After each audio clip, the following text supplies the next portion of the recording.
A gente está gravando aqui mais uma aula nossa. E nós vamos estudar agora o capítulo 4, o capítulo 9 do nosso livro, Automação da Produção, lá está na biblioteca virtual do IFCE. Quem ainda não tem acesso precisa pegar na biblioteca esse acesso. O coordenador talvez possa orientá-los também, como vocês podem fazer isso. E o capítulo 9 é sobre robótica. Então, basicamente, vocês vão perceber que é muito parecido com o capítulo anterior, mas voltado, obviamente, para a robótica. Então, o robô, tudo que é automatizado, pessoal, no geral, faz bem melhor do que o ser humano faz, quando é uma coisa repetitiva, quando não envolve criatividade. Então, normalmente faz melhor do que o ser humano. Se não tiver um padrão, se for uma coisa... se tiver um padrão, se for coisa repetitiva, faz melhor do que o ser humano. E até, pessoal, robótica, ela é uma coisa interessante, porque tinha uma época atrás que o pessoal media o desenvolvimento do país pela quantidade, pelo percentual de atividades que o robô fazia em indústria, principalmente em indústria automotiva. Então, o robô, ele tem alguns sensores, ele tem um programa que você coloca nele também, vai ter um processador, e ele vai fazer alguma coisa que você quer, terminou de fazer, programa de novo o robô, ele faz outra atividade. Então, você pode programar com um comando numérico, como a gente viu na outra aula. Às vezes você faz a operação junto com o robô ele repete aquela operação, outra possibilidade. E também, às vezes é um desenho de CAD, eu pego um pedaço do desenho de AutoCAD não, de um software CAD, e o robô ele repete aquilo também, similar ao que é feito nos comandos numéricos. Então, o robô ele tem uma autonomia, uma anatomia, ele tem juntas, tem ligações, para que ele consiga se movimentar. Tem softwares de CAD que reconhecem essas juntas que se tem no robô, e ele consegue fazer simulações também. Os melhores softwares, não é o AutoCAD não, pessoal, os melhores softwares conseguem fazer isso.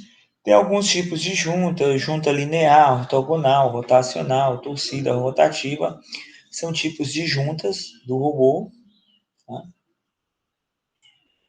Na maior parte dos casos, o robô ele fica sobre o chão, numa base que não se movimenta, mas eventualmente o robô pode ter uma forma de veículo, pode estar num avião.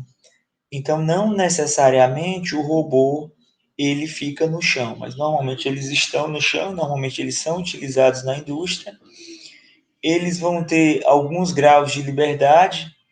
Interessante que vocês procurem no YouTube o que é esse negócio de grau de liberdade, mas são movimentos diferentes em eixos diferentes que o robô pode fazer. Então, isso são os graus de liberdade. E é interessante que a gente veja direitinho o que é isso. Pessoal, não pesquisem só na aula, não, porque a aula é uma noção. Assista a aula, veja o livro, viu um termo que você não entendeu, assista um vídeo. Porque, assim, quando você vai trabalhar na empresa, não tem professor. E, às vezes, assim, o especialista que tem é você. Aí, se você não vê como tirar dúvida, vai ficar complicado. Então, assim, você vai ter que tirar a dúvida só. Então, já vai se acostumando. Esse negócio de querer que o professor dê tudo mastigado para você é coisa, assim, de ensino fundamental, de ensino médio. Não cabe mais para vocês, não, pessoal. Então, existem aqui, a gente poderia ver como que o robô se movimenta. Tem o eixo Z, que é o vertical, pode ter algum movimento radial, que é quando ele faz algum tipo de giro. Então, tem o movimento no eixo, tem movimento nos eixos, eixo X e eixo Z. Aquele negócio do plano cartesiano, mas tem um a mais, que seria o eixo Z, e também, eventualmente, não necessariamente tudo é linear, às vezes é rotativo. Então, é um pouquinho diferente do que o que a gente costuma ver na matemática. Então, alguns robôs têm algumas configurações. Uma configuração polar, que ele vai ter uma junta e ele pode também girar sobre essa junta. Existe a configuração cilíndrica, cartesiana, um braço articulado. O braço articulado e o SCARA, eles são mais parecidos com aquele robô em forma de braço que a gente costuma ver. Coloca uma ferramenta na ponta e ele trabalha na indústria. E o robô cartesiano, como o próprio nome diz, ele basicamente se movimenta linearmente nos 3 eixos. Então, são tipos aí de robôs. Também recomendo, assista, pesquise, assista vídeos, veja sites que mostram esses outros tipos de robô, para você poder aprofundar um pouco. Tem alguns tipos de controles, de comandos de robôs. O robô pode ser pneumático, é o que a gente viu lá na aula anterior. Ele não vai ter tanta força, vai ser um robozinho menor, ele tende a ter um controle menor do movimento também. Mas também existem robôs hidráulicos e elétricos. Também existem esses robôs. São robôs um pouco mais complexos, mais sofisticados, esses robôs elétricos e hidráulicos. O robô hidráulico ele tende a ter mais força também. Então, são alguns tipos aí de robôs que existem. Então, o robô pode ter, como a gente viu, os tipos de juntas, eles podem ter alguns atuadores diferentes em relação ao que a gente precisa, e pode ter uma ferramenta, uma pistola de pintura, pode ter um eletrodo de solda na ponta, pode ter uma série de coisas aí no robô. Então, o robô também vai trabalhar com a questão de um controle muito fino de movimentos, uma precisão muito grande. Ele repete, se ele tiver que passar o dia todo fazendo solda, ele passa o dia todo fazendo solda, ele não se cansa, poucos cuidados ali de manutenção, bota a energia para o robô e ele funciona. Ele não reclama aumento. Eventualmente a energia pode aumentar, mas ele não vai reclamar de nada disso. Então, o robô é bem preciso. Hoje não é tão caro o robô. Então, eles podem ter uma velocidade boa. Está dizendo que pode ser até 2 metros por segundo, é uma velocidade razoável para um robô. E ele vai se movimentando, é uma coisa bem repetitiva, ele faz uma solda bem melhor do que o ser humano. Depois que ele é treinado ali, de certa maneira, que ele é programado nos padrões, ele vai repetindo aquilo e é bem interessante o resultado do robô, e ele pode até ter alguma inteligência também para eventualmente corrigir algum problema que eventualmente aconteça. Então, o robô ele controla a posição da ferramenta, controla a velocidade e também vai acionando ou desacionando as ferramentas. Então, a pistola de pintura, ele está passando essa pistola de pintura no carro, pintou o carro. Quando ele percebe, não é nem quando ele percebe, quando a programação diz que ele já terminou de pintar o carro, ele pode ali desligar a pistola para não ficar derramando tinta enquanto chega o novo carro.